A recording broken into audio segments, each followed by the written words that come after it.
Hello दोस्तों, ज्ञानफील्ड educational channel में आपका स्वागत है। आज से हम स्टार्ट कर रहे हैं कंप्यूटर के 600 क्वेश्चन का सीरीज। 600 क्वेश्चन का सीरीज जो डेली बेसिस पे आपको 20 क्वेश्चन का आपको डेली क्लासेस मिलती रहेंगी।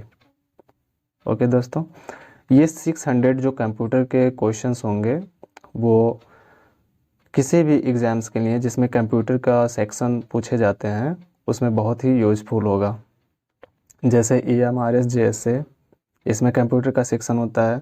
UPSSC जूनियर असिस्टेंट जो अभी 5512 पोस्ट की जो एग्ज़ाम्स होने वाले हैं, जिसका एक्सपेक्टेड डेट करीब जून या जुलाई में होने वाला है, जो आपके पास करीब तकरीबन 2 या 3 महीने का भी टाइम है।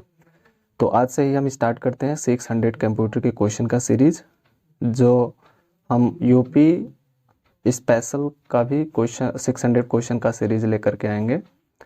और ये जो दोनों सेक्शन है, यूपी स्पेशल और कंप्यूटर,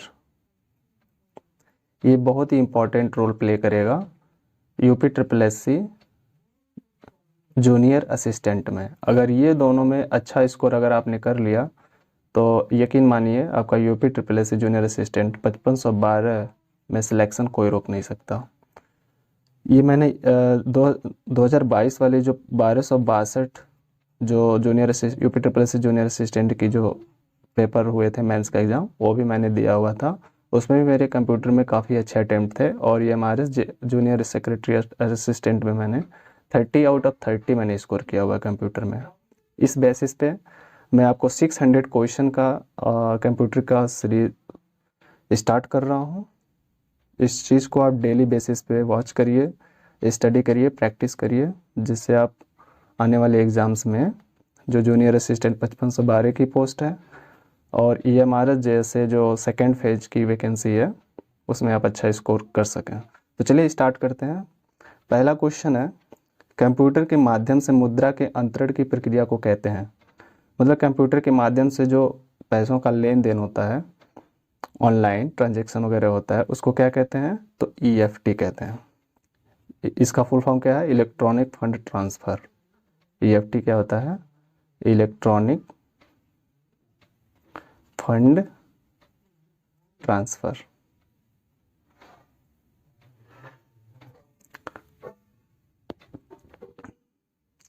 सेकंड क्वेश्चन है, किसकी सहायता से इलेक्ट्रॉनिक माध्यम से व्यापार किया जाता है?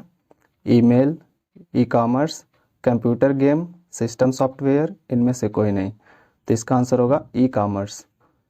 किसकी सहायता से इलेक्ट्रॉनिक माध्यम से व्यापार किया जाता है? इलेक्ट्रॉनिक माध्यम, यानी कि इलेक्ट्रॉनिकली आप पैसों का लेन देन करते हैं, बाई और परचेज करते हैं। मतलब फिजिकली आप कहीं पे जा करके बाई परचेज या पैसों का लेन देन नहीं करते, इलेक्ट्रॉनिकली ऑनलाइन आप करते हो, तो इसको क्या करते हैं? E-commerce. Question number 3, e-commerce का तात्पर्य है, मतलब ई कॉमर्स से क्या मतलब है इसका? तो क्वेश्चन आंसर फर्स्ट ऑप्शन है, इंटरनेट का व्यापारी लेखा जोखा करना, इंग्लिश में लेखा जोखा करना, इंटरनेट पे अकाउंट सीखना, उपयुक्त सभी। तो आंसर हो जाएगा दोस्तों इंटरनेट का व्यापारिक लेखा जोखा करना। क्वेश्चन नंबर 4, साइबर अपराध क्या है? कंप्यूटर की दुनिया में होने वाला अपराध, कंप्यूटर के द्वारा लोगों का स्कैन करना, कंप्यूटर हार्डवेयर को ख़राब करना, उपरोक्त सभी। तो इसका आंसर हो जाएगा कंप्यूटर की दुनिया में होने वाला अपराध। ये आंसर आपका करेक्ट हो जाएगा। MS वर्ड में बनी फाइल का एक्सटेंशन होता है .doc, .txt, .ppt, .exe। तो ये तो पावर पॉइंट का होता है, पावर पॉइंट का एक्सटेंशन होता है। मतलब पावर पॉइंट में कोई आप प्रेजेंटेशन तैयार करते हैं तो उसका जो फाइल का जो एक्सटेंशन होता है .ppt होता है। .txt ये नोटपैड का होता है। .exe ये exe फाइल होता है जो डाउनलोडिंग के लिए होता है। मतलब कोई सॉफ्टवेयर इंस्टॉल आप करना चाहते हो कंप्यूटर के अंदर तो वो .exe फाइल होता है। तो MS वर्ड में बनी फाइल का एक्सटेंशन क्या होता है? इसका आंसर हो जाएगा आपका .doc। नेक्स्ट क्वेश्चन, टेक्स्ट की फॉर्मेटिंग से तात्पर्य है, मतलब जब आप टेक्स्ट की फॉर्मेटिंग करते हो तो उसके अंतर्गत क्या क्या आती है, तो लाइन स्पेसिंग आती है, बिल्कुल सही है। टेक्स्ट स्पेसिंग आती है, बिल्कुल सही है। मार्जिन चेंज ये भी आती है। मार्जिन चेंज मतलब जो अब जैसे ये पूरी सीट है तो मार्जिन आप देते हो लेफ्ट से राइट से, तो ये सारी चीज़ें किसके अंतर्गत आती है, टेक्स्ट फॉर्मेटिंग के अंतर्गत आती है। तो इसके जो ये ऑप्शन हो जाएगा ये सभी ऑप्शन बिल्कुल करेक्ट हो जाएगा। नेक्स्ट क्वेश्चन, एमएस वर्ड के किस मेनू की मदद से फॉन्ट साइज व टाइप स्पेस बदलते हैं, तो इसका आंसर हो जाएगा फॉर्मेट। फॉर्मेट मेनू की मदद से आप फॉन्ट साइज हो गया, स्पेसिंग हो गया, जैसे टेक्स्ट की जो साइज वगैरह हो गया वो आप चेंज करते हो। नेक्स्ट, निम्न में से कौन नोटपैड की फाइल का एक्सटेंशन है, तभी इसके पहले ही बताया था नोटपैड का जो एक्सटेंशन होता है वो होता है .txt। ओके, ये तो एमएस वर्ड का है, तो इसका आंसर हो जाएगा आपका .txt। एमएस वर्ड में मैग्नीफाई बटन कहाँ होता है, तो इस print preview toolbar, formatting toolbar, standard toolbar, उपयुक्त सभी, इनमें से कोई नहीं, तो आंसर हो जाएगा इसका प्रिंट प्रीव्यू टूलबार। एसक्यूएल का पूरा नाम क्या है, structured query language, system query language, service query language, signal query language, इनमें से कोई नहीं।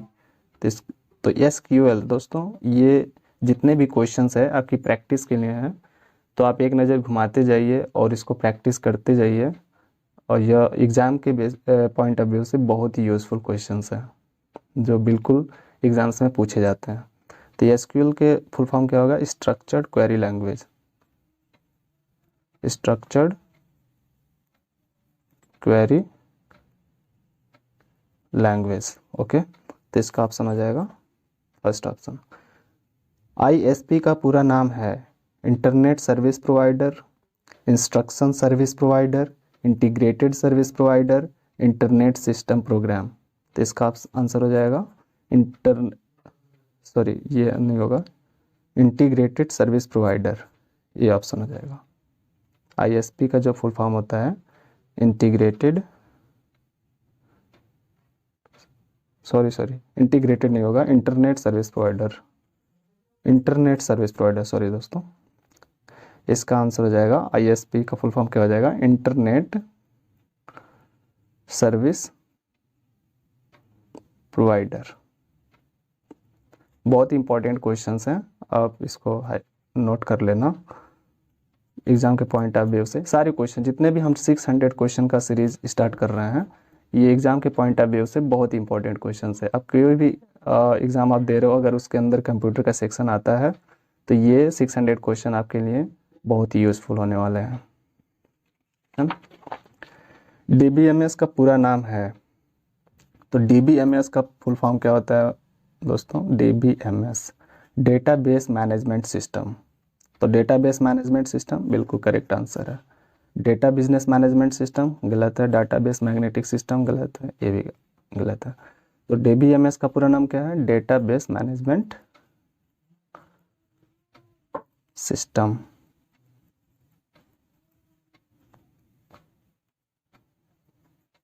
ओके, ईमेल का पूरा नाम क्या है, emergency mail, electronic mail, electrical mail, erasable mail. बहुत सारे बच्चे यहाँ पे गलती कर देते हैं, ईमेल का फुल फॉर्म जो है इलेक्ट्रिकल मेल लगा देते हैं, जबकि ये गलत है। इसका आंसर होगा इलेक्ट्रॉनिक मेल। तो ईमेल, ये जो ईमेल इस तरह से लिखा होता है, ई का मतलब होता है इलेक्ट्रॉनिक, याद रखना है, इलेक्ट्रिकल नहीं होता है, इलेक्ट्रॉनिक होता है।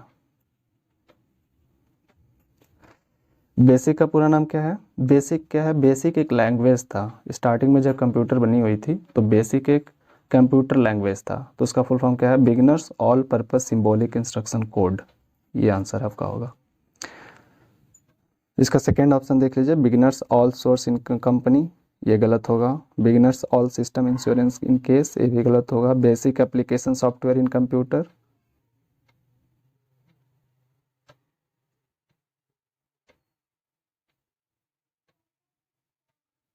ये आपका गलत हो जाएगा। तो बेसिक का पूरा नाम क्या होगा, beginners all purpose symbolic instruction code. Double E PROM का पूरा नाम क्या है, डबल ई प्रोम, रोम तो होता है रीड ओनली मेमोरी। कभी भी ये रोम के आगे कोई भी लेटर एक प्रीफिक्स वगैरह लगा करके आता है तो सिर्फ उसका फुल फॉर्म याद रखना होता है। ये रैम और रोम तो सबको याद है। रैम होता है random access memory, random access memory, ठीक है दोस्तों। और रोम होता है रीड ओनली मेमोरी। इसके पहले जो भी प्रीफिक्स लगा रहता है उसको सिर्फ आप याद कर लीजिए। तो डबल ईपी क्या होता है? ये इलेक्ट्रिकल इरेजेबल प्रोग्रामेबल होता है। तो आप कहीं देख लीजिए क्या लिखा है, electrical erasable programmable read only memory. तो इसका ऑप्शन क्या है? Electrically erasable programmable read only memory. तो ये ऑप्शन आपका सही हो जाएगा। ओके दोस्तों, बहुत ही सिंपल है। डबल ई रोम, रोम तो होता है रीड ओनली मेमोरी और डबल ईपी को आपको ये अलग से याद रख लेना है। इसका हो जाएगा इलेक्ट्रिकली इरेजेबल प्रोग्रामेबल, इलेक्ट्रिकली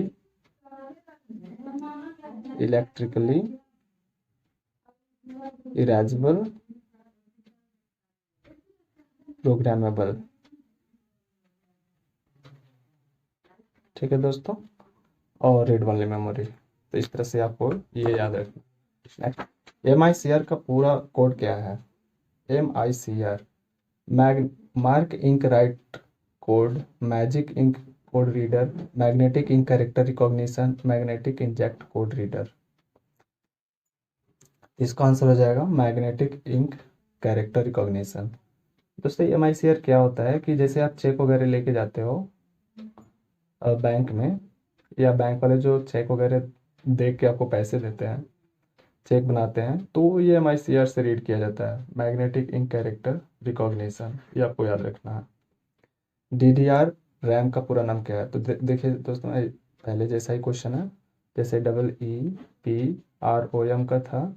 आपको रैम रोम तो याद ही रहता है, इसके पहले जो भी सफिक्स है वो आपको याद रखना है। तो DDR का क्या हो जाएगा? Double data rate. इसको आपको अलग से याद रखना है। जहाँ रैम रैम तो रैंडम एक्सेस मेमोरी हो गया, ये स्पीड के लिए होता है। जैसे आपका रैम स्पेस ज़्यादा हो, या कंप्यूटर का हो या मोबाइल का हो, तो एट अ रियल टाइम पे जो भी आप फंक्शन करते हो, जो भी आप वर्क करते हो, तो उसके लिए जो स्पेस प्रोवाइड की जाती है वो रैम का स्पेस प्रोवाइड की जाती है। तो DDR रैम का फुल फॉर्म क्या होगा? Double data rate random access memory. Okay guys, ये ऑप्शन आंसर सही हो जाएगा। ये सारे ऑप्शन ये गलत होंगे। Dot dot read random access memory, digital dot read random access memory, drive due read random access memory, ये सब ऑप्शन आपके गलत होंगे। तो याद रखना है, DDR को आप सिर्फ याद रखिए। DDR रैम का फुल फॉर्म आपको इजीली याद हो जाएगा। ठीक है दोस्तों, DDR रैम, तो ये रैंडम एक्सेस मेमोरी हो गया, और ये DDR का हो जाएगा double data rate. Next question, worksheet command का प्रयोग होता है सारी वर्कशीट को व्यवस्थित करने हेतु, रेंज को प्रदर्शित करने हेतु, वर्कशीट को बदलने हेतु, उपयुक्त सभी। तो ये आपका आंसर हो जाएगा सारी वर्कशीट को व्यवस्थित करने हेतु वर्कशीट कमांड का प्रयोग होता है। नेक्स्ट क्वेश्चन, एक्सेल की पूरी वर्कशीट एक साथ सेलेक्ट करने की शॉर्टकट की क्या होती है? तो दोस्तों आपको याद पता ही होगा, कंट्रोल ए। कंट्रोल ए का प्रयोग आपका MS वर्ड में भी होता है, जिसमें आपको पूरी टेक्स्ट जो भी पैराग्राफ सीट पे लिखी होती है पेज पे, MS वर्ड में जिस ब्लैंक पेज पे आप जो लिखते हो उसको पेज बोला जाता है। ये चीज़ ध्यान रखिएगा। MS वर्ड में जो ब्लैंक पेज यूज करते हो, जिस पे आप कोई भी चीज़ डॉक्यूमेंट जो भी आप राइट करते हो, TXT आप राइट करते हो, डॉक्यूमेंट वगैरह फाइल वगैरह जो भी बनाते हो, तो उसको पेज कहते हैं। और MS एक्सेल में जो ब्लैंक पेज होता है उसको वर्कशीट कहते हैं। ठीक है दोस्तों, और थर्ड इसको वर्कशीट कहते हैं MS एक्सेल में। और थर्ड जो प्रेजेंटेशन में, जो पावर पॉइंट प्रेजेंटेशन में आप जो ब्लैंक पेज पे आप जो भी वर्क करते हो, तो उसके पेज को क्या कहते हैं? उसको स्लाइड कहते हैं। ओके दोस्तों, ये चीज़ें याद रखना, ये भी क्वेश्चन में पूछ लिए जाते हैं। नेक्स्ट क्वेश्चन, एक्सेल में मैक्रोज की शॉर्टकट की क्या होती है? Alt+F9, Alt+F8, Alt+F11, उपयुक्त सभी। तो इसका आंसर आ जाएगा आपका Alt+F8। मैक्रोज क्या होता है? तो मैक्रोज स्पेसिफिक फंक्शन के लिए होता है। जैसे एक्सेल में आप कोई स्पेसिफिक टास्क करना चाहते हो तो उसके लिए मैक्रोज की का मतलब ऑप्शन ये दी गई होती है। तो उसको डायरेक्टली अगर आप ओपन करते हो तो कौन सी शॉर्टकट की का यूज करेंगे? तो ऑल्ट प्लस F8। ओके दोस्तों, तो ये क्लास फर्स्ट थी कंप्यूटर 600 क्वेश्चन की सीरीज का, जो कि अब इस तरह से आपको डेली बेसिस पे 20 क्वेश्चन का आपको डेली क्लास मिलेंगी। यकीन मानिए ये बहुत ही इंपॉर्टेंट क्वेश्चन होंगे 600 क्वेश्चन की सीरीज़, जो आपके किसी भी एग्ज़ाम के लिए जो कंप्यूटर का सेक्शन आता है उसमें आपको बहुत ही यूज़फुल साबित होंगे। और ये जो क्लासेस दी जा रही हैं 600 क्वेश्चन की, वो स्पेशली आपका UP triple S C junior assistant जो 5512 की वैकेंसी है, और EMRS JSA और यूपी पुलिस ASIM। ओके दोस्तों, ये इन सारे एग्ज़ाम्स के लिए बहुत ही इम्पोर्टेंट है। Okay, thank you. और ये क्लास अगर आपको पसंद आई हो तो लाइक और सब्सक्राइब करें, अपने दोस्तों को शेयर करें। Thank you.